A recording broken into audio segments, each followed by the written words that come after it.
Good morning mga busing. Himay muna tayo ng palaya.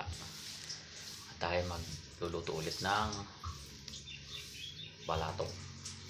Balatong daw. Ano, masarap ang balatong mga boss. Yan ay masustansya. Sabi nila ano daw sa rayuma, hindi totoo yan. Hindi totoo yan. Hindi naman sumasakit ang paa ko eh. May rayuma. Nakuha lang natin to dyan sa mga ubat-ubat yan eh.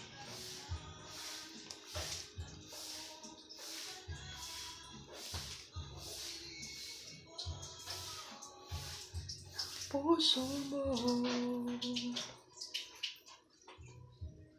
Mga balatong-balatong na mayroong kasamang chicharon.